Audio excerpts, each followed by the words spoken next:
네, 여러분 안녕하십니까. 오늘 아침에 한동훈 국민의힘 대표가 아주 중요한 얘기를 했습니다. 그래서 긴급하게 여러분하고 공유해야 될 것 같은데요. 그 한동훈 대표가 이재명 피고인, 그러니까 이재명 피고인이 판사를 겁박하는 것이 최악의 양형 이유다. 아니, 어떻게 피고인이 판사를 겁박하냐. 무릎을 꿇고 죄를 고하고 용서를 빌어도 시원찮을 판에 오히려 판사를 겁박하는 것이 최악의 양형 이유다. 이것은 다른 말로 하면은 최악의 자중 처벌 요소다. 이런 겁니다.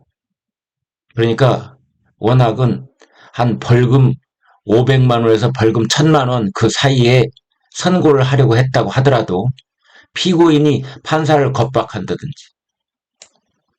또는 뭐 장외 집회를 열어가지고 사법부를 압박한다든지 무슨 서명을 받겠다고 난리법석을 피운다든지 또는 피고인이 현실의 재판은 2번 더 있으나 민심과 역사의 법정은 뭐 영원하다 이런 말을 한다든지 자신의 잘못에 대해서는 눈꼽만치도 반성의 기미가 없고 계속해서 검찰과 사법부를 향해서 욕을 퍼붓고 겁박을 하고 탄핵 카드를 흔들고 실제로 탄핵을 하고 이런 것들이 최악의 양형사유다.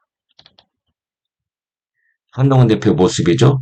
사법방해 저지 긴급대책회의에 참석한 모습 보고 계시는데요. 한동훈 국민의힘 대표는 장외 집회를 강행하는 더불어민주당 이재명 대표에 대해서 판사 겁박은 최악의 양형 가중 사유라고 말했습니다. 페이스북에 쓴 글입니다. 이 대표가 오늘 또 기어코 판사 겁박 무력 시위, 장애 집회를 무력 시위라고 볼 수 있죠. 한다니 안타깝다.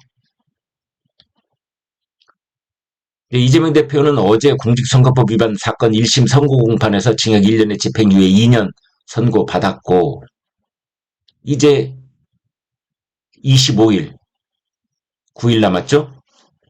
위증교사 사건 1심 선고를 앞두고 있습니다. 그런데 여기서부터가 진짜 중요한 이야기를 하고 있습니다. 저는 이 다음 이야기를 보고 깜짝 놀랐습니다.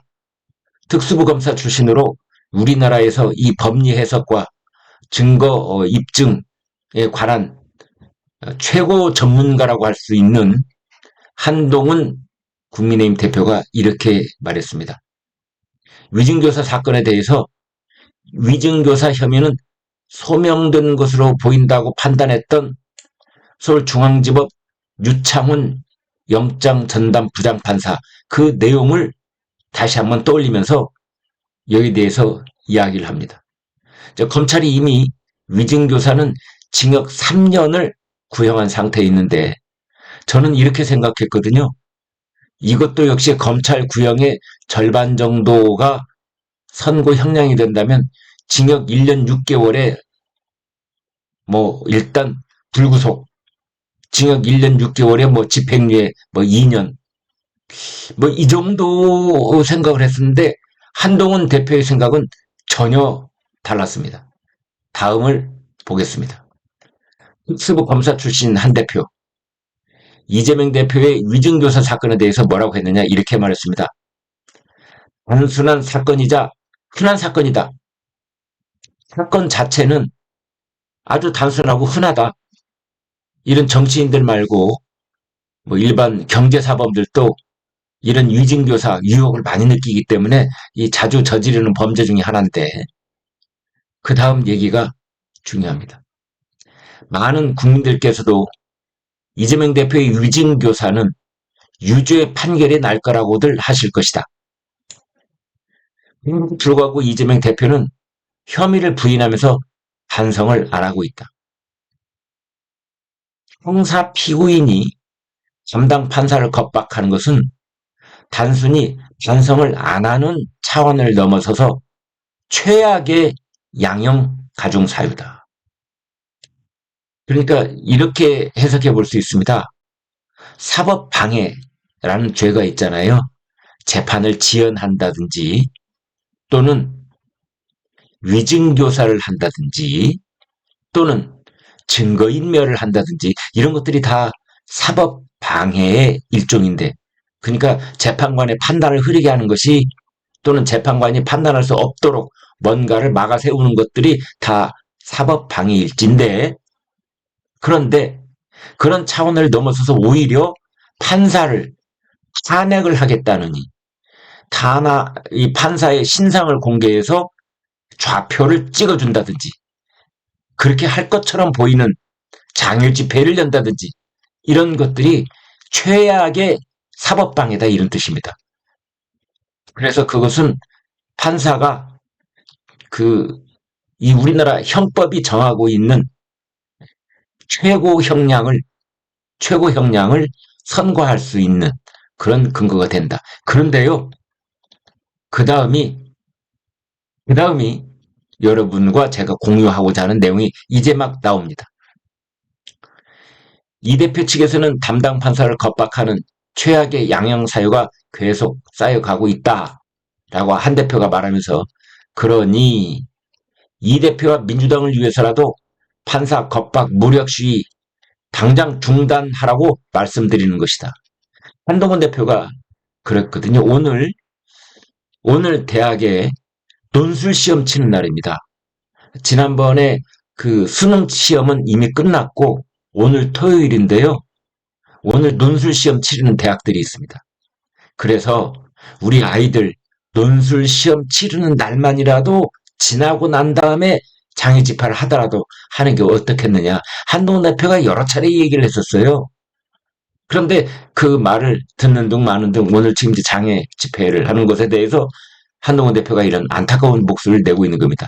오늘의 하이라이트가 여기 있습니다. 자, 이 부분 보겠습니다. 이재명 대표의 위증교사 사건은 지난해 국회에서 통과된 체포동의안 그 안에 포함되어 있었다. 이게 무슨 말입니까? 그러니까 지난해 21대 국회 때 이미 국회를 통과한 체포동의안이 있었는데 그 체포동의안에 체포를 하게 허락해 주세요라고 한동훈 법무장관이 국회에 가서 설명을 30분 동안 했었잖아요. 그때 이미 위증교사가 그 체포동의안에 포함되어 있었다. 따라서 그 다음입니다. 이 때문에 11월 25일 사법부가 법정 구속을 하더라도 별도의 국회의 체포동의안 통과가 필요하지 않다. 이거 대단한 말입니다. 그러니까 11월 25일 날 사법부가 이재명 피고인에게 유죄 판결을 내리고 그 유죄의 내용이 징역형일 때는 국회에 체포동의안 필요 없이 바로 그 자리에서 법정 구속해도 한등 문제될 게가 없다라는 해석을 한 것입니다.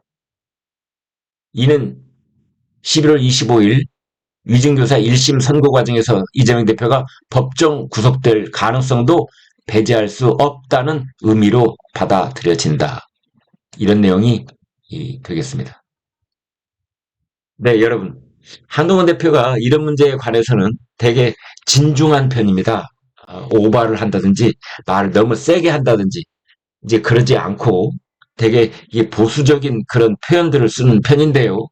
그런데 한동훈 대표가 오늘 이 마지막 구절에서 아주 분명하게 이야기를 하는 바, 그것은 11월 25일 날 위증교사에 대한 1심 선고 때 만약 징역형을 선고할 경우 바로 그 자리에서 법정 구속을 해도 전혀 문제될 게가 없다. 왜냐? 작년에 이미 이재명에 대해서는 체포동의안이 통과가 된 적이 있는데 그 체포동의안 통과될 때 그 안에 위증교사 혐의가 포함되어 있었다. 이렇게 법리적 해석을 내놓았습니다. 여러분 고맙습니다.